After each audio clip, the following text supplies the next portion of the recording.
നമ്മുടെ ജീവിത പന്താവിൽ അല്ലെങ്കിൽ നമ്മുടെ ജീവിത യാത്രയിൽ ഒരു പ്രതിസന്ധി എപ്പോൾ വേണേലും നമ്മളെ കടന്നു പിടിക്കും. അങ്ങനെ കടന്നുപോയ ഒരാളാണ് വ്യക്തിപരമായി. ഒരിക്കലും ആ യാത്രാമധ്യയിലോ ആ യാത്രയിലോ ജീവിതത്തിന്റെ മുമ്പോട്ടുള്ള യാത്രയിൽ ഇത്തരം ഒരു അവസരം ഉണ്ടെന്ന് സ്വപ്നത്തിൽ പോലും കാണാത്ത ഒരാൾ ഒരു നിമിഷത്തിൽ ചലനമറ്റ് ഒന്നുമില്ലാതായിപ്പോയി. പൂർണ്ണമായും 100% ഡിസേബിൾഡ് ആയി പോയൊരു മനുഷ്യൻ.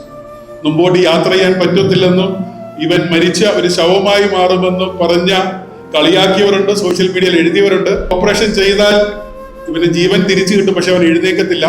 ഓപ്പറേഷൻ ചെയ്യാതിരുന്നാൽ അവനിങ്ങനെ ഒരു ശവം പോലെ വർത്താനം പറഞ്ഞിട്ട് കിടക്കും എന്ന് പറഞ്ഞവർ.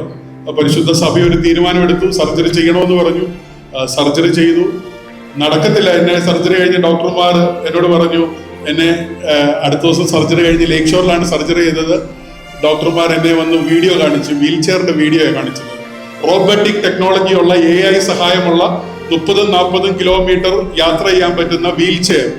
ഞാൻ ചോദിച്ചു, എന്ത് പറ്റി ഡോക്ടറെ? അല്ല, റോണിക്ക് ഇനി വീൽ ചെയർ ആണ് മുമ്പോട്ട് ശരണം എന്ന് പറഞ്ഞപ്പോൾ ഞാൻ പറഞ്ഞില്ല ഡോക്ടറെ, ഞാൻ വിശ്വസിക്കുന്ന ഒരു ദൈവമുണ്ട്, ഞാൻ ചവിട്ടിയല്ലാതെ ഞാൻ എൻ്റെ വീട്ടിൽ പ്രവേശിക്കത്തില്ല, ഡോക്ടർ എഴുതിയെടുത്തോളാൻ പറഞ്ഞു. കാരണം ഞാൻ പഠിച്ച സുവിശേഷം, ഞാൻ പഠിച്ച വേദപുസ്തകം എന്നെ പഠിപ്പിച്ചത് അതാണ്.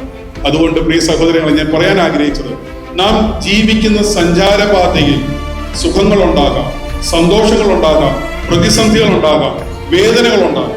പക്ഷെ ഇതെന്താണെങ്കിൽ തന്നെ നമുക്കൊരു ജീവിത വിശുദ്ധി ഉണ്ടാകും, ദൈവിക സാക്ഷ്യമുണ്ടാകും.